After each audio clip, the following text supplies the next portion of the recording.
जय हिंद समाजवादी साथियों, लगातार क्षेत्र की जनता के लिए समर्पित अखिलेश की दोनों युवा महिला सांसद। जी हाँ, आज हम बात करेंगे अखिलेश यादव जी की दोनों युवा महिला सांसदों को लेकर जो लगातार चर्चाओं का केंद्र बिंदु लोकसभा के चुनाव में जैसे ही जब उन्हें टिकट मिली थी तब भी वो चर्चाओं का केंद्र बिंदु बनी रही है। उसके बाद जब लोकसभा का चुनाव रहा उसमें भी दोनों ही जो नेता हैं, युवा महिला नेता हैं, वो चर्चाओं का केंद्र बिंदु बनी रही। लगातार उनकी चर्चाएँ भी हो रही थी चुनाव प्रचार के दौरान भी, और जब वह दोनों महिला सांसद जीत चुकी हैं तो अब भी लगातार उनकी चर्चाएं चल रही। तो सबसे पहले हम बात करेंगे समाजवादी पार्टी के मुखिया अखिलेश यादव जी। अखिलेश यादव जी, जैसा कि आप सभी लोगों को पता है, इस बार जो अब देश की जो राजनीति की जो हवा बदली है उसमें अखिलेश यादव जी की महत्वपूर्ण भूमिका भी रही है। उत्तर प्रदेश से जिस तरह से अखिलेश यादव जी के द्वारा भारतीय जनता पार्टी का जो विजय रथ था जब रोका गया तो उसका परिणाम भी यही हुआ कि भारतीय जनता पार्टी को पूर्ण बहुमत अपने दम पर नहीं मिल सका। यानी कि भारतीय जनता पार्टी महज 240 लोकसभा सीटों पर सिमट के रहेगी, जहाँ पर लगातार नारा दिया जा रहा था अब की बार 400 पार एनडीए गठबंधन का, और भारतीय जनता पार्टी को 350 के पार के जो लक्ष्य था अब उसको लेकर लगातार चर्चाएं हो रही थी। लेकिन अखिलेश यादव जी ने, जहां पर आप लोगों को पता है उत्तर प्रदेश में जिस तरह से जाति समीकरण को साधा है, तो कहीं ना कहीं भारतीय जनता पार्टी का जो हिंदू मुस्लिम की जो राजनीति थी, धर्म के नाम पर जो ध्रुवीकरण की जो राजनीति थी, उस पर अखिलेश यादव जी ने पाबंदी भी लगाई। और उसके साथ साथ अखिलेश यादव जी ने जहाँ पर जातीय समीकरण को साधते हुए लोकसभा के चुनाव में प्रत्याशियों को उतारा, उसका भी कहीं ना कहीं परिणाम है कि उत्तर प्रदेश में समाजवादी पार्टी सबसे बड़ी पार्टी उभरी है। और उसके साथ ही साथ भारतीय जनता पार्टी का जो विजय रथ था उसको रोकने में भी अखिलेश यादव जी कामयाब रहे। और वर्तमान समय में आप लोगों को पता, भारतीय जनता पार्टी की जो लोकसभा सीटें हैं महज 240 लोकसभा सीटें हैं, और उसमें जैसा कि आप लोगों को पता है अखिलेश यादव जी की महत्वपूर्ण भूमिका भी रही है, क्योंकि इस बार के चुनाव में अखिलेश यादव जी ने जहां पर जातियों को साधने के साथ साथ पीढ़िए का जो नारा दिया, पिछड़ा दलित अल्पसंख्यक को जोड़ने के लिए अखिलेश यादव जी ने इस नारे को दिया, उसका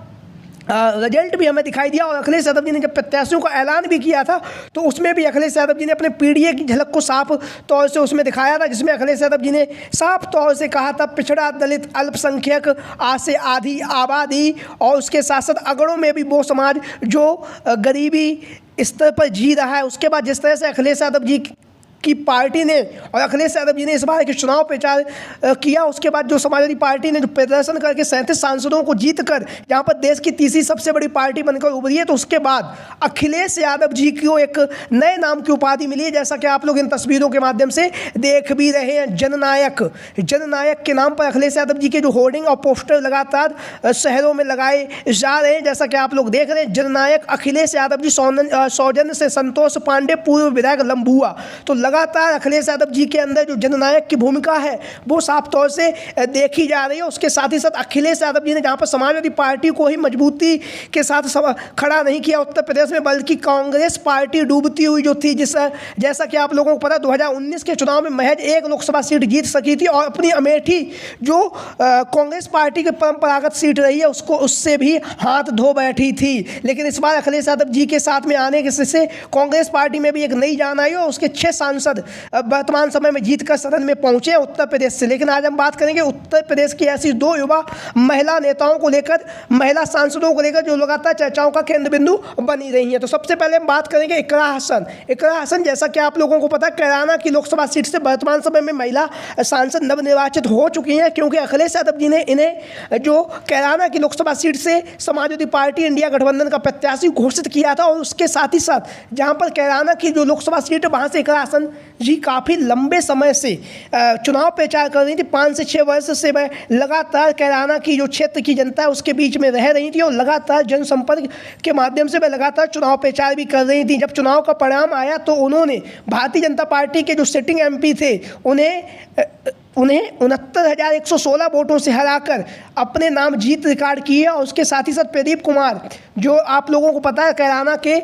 अब पूर्व सांसद हो चुके हैं, उन्हें चुनाव में करारी पटकनी देते हुए इकरा हसन जी ने एक नया इतिहास कायम किया। उसके साथ ही साथ इकरा हसन जिनके बारे में आप लोगों को पता है कोई भी इनके पास पद नहीं था, सीधा इन्हें एमपी का यानी कि मेंबर ऑफ पार्लियामेंट का टिकट अखिलेश यादव जी ने दिया। और उसके साथ ही साथ अखिलेश यादव जी ने जो भरोसा इकरा हसन पे जताया, उस भरोसे पर इकरा हसन जी खरी उतरी, और खरी उतरने के साथ साथ उन्होंने कैराना की लोकसभा सीट जीत कर अखिलेश यादव जी की झोली में डाल दी। जहाँ पर कैराना की लोकसभा सीट से इकरा हसन जी ने रिकॉर्ड मतों से विजयश्री प्राप्त की है। उसके साथ ही साथ जहाँ पर लगातार कैराना के क्षेत्र की जनता के लिए लगातार इकरा हसन जहाँ पर जनसंपर्क कर रही थी, चुनाव में भी उन्होंने किया था, चुनाव के बाद भी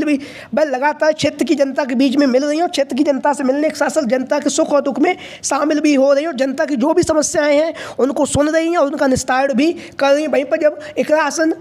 क्षेत्र में जा रही हैं तो लगातार लोग उन्हें जीत की मुबारकबाद भी दे रहे हैं और लगातार उनका मुंह भी मीठा करवा रहे हैं, जैसा कि आप लोग इन तस्वीरों के माध्यम से देख भी रहे हैं। तो इकरा हसन वर्तमान समय में देश के अंदर एक चर्चाओं का केंद्र बिंदु बन चुकी हैं, क्योंकि बहुत ही कम उम्र की है और सीधा MP का टिकट अखिलेश यादव जी ने इन्हें दिया था और उन्होंने उस पर जीत हासिल कर ली। तो युवाओं के बीच में भी एक नई ऊर्जा का प्रसार हुआ और इकरा हसन लगातार अपने क्षेत्र के युवाओं को लेकर, बुजुर्गों को लेकर, माताओं, बहनों, बच्चों सबके बारे में सोच रही हैं और लगातार चुनाव खत्म होने के बाद भी लगातार अपने क्षेत्र की जनता के बीच में पहुंच रही हैं कैराना की नवनिर्वाचित सांसद इकरा हसन जी। अब हम बात करेंगे ऐसी ही जो दूसरी जो महिला सांसद बनी है समाजवादी पार्टी की, जो लगातार चर्चाओं का केंद्र बिंदु बनी रही जैसे ही उन्हें जब टिकट मिला था। तो हम बात करेंगे मछली शहर लोकसभा सीट से प्रिया सरोज जी। जैसा कि आप लोगों को पता है, प्रिया सरोज जी वर्तमान समय में सुप्रीम कोर्ट की अधिवक्ता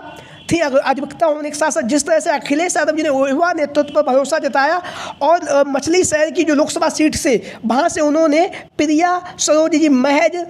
25 वर्ष 5 माह की इनकी उम्र थी, अखिलेश यादव जी ने इन्हें टिकट दे दिया। लेकिन इन्होंने मछली शहर की लोकसभा सीट पर रिकॉर्ड मतों से जीतते हुए 35,850 वोटों से इन्होंने भारतीय जनता पार्टी के जो प्रत्याशी थे BP सरोज जी को चुनावी मैदान में पटकनी देने के साथ एक नया इतिहास भी कायम कर दिया है। क्योंकि लगातार अखिलेश यादव जी युवाओं पर भरोसा करने के साथ साथ जहां पर अखिलेश यादव जी के द्वारा इस बार के लोकसभा के चुनाव में सबसे ज़्यादा महिला प्रत्याशियों को भी अखिलेश यादव जी ने टिकट दिया था और टिकट देने के साथ साथ अखिलेश यादव जी का जो PDA का नारा है उस नारे को भी अखिलेश यादव जी ने जमीनी स्तर पर उतारा। तो जहां पर प्रिया सरोज जी ने चुनाव में जिस तरह से चुनाव प्रचार किया, उसके साथ ही साथ जब अब चुनाव संपन्न हो चुका है, वह नवनिर्वाचित सांसद हो चुकी हैं, लगातार वह क्षेत्र की जनता के बीच में पहुंच रही हैं और जनता के बीच में पहुंचने के साथ ही साथ प्रिया सरोज जी लगातार जनता की समस्याओं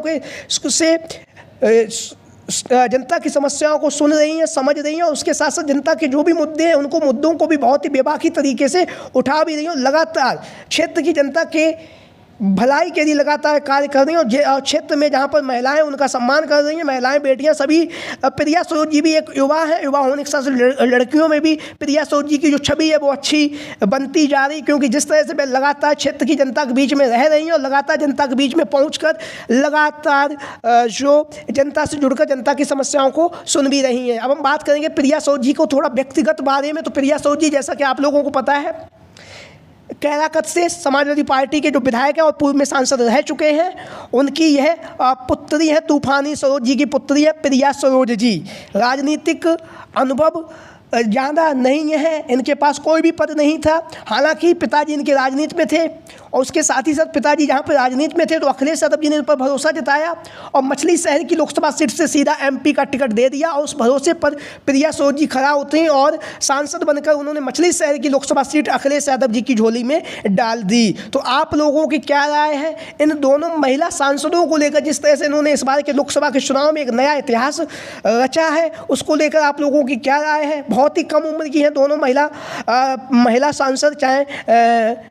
प्रिया सरोज जी हों या फिर कैराना के इकरा हसन जी हों, उनको लेकर आप लोगों की जो भी राय है सभी साथी कमेंट बॉक्स के माध्यम से अपनी राय जरूर दें। इसके साथ ही साथ जो भी साथी चैनल पर आज पहली बार आए हैं वो चैनल को सब्सक्राइब करें, वीडियो को लाइक करें। जय हिंद, जय भारत।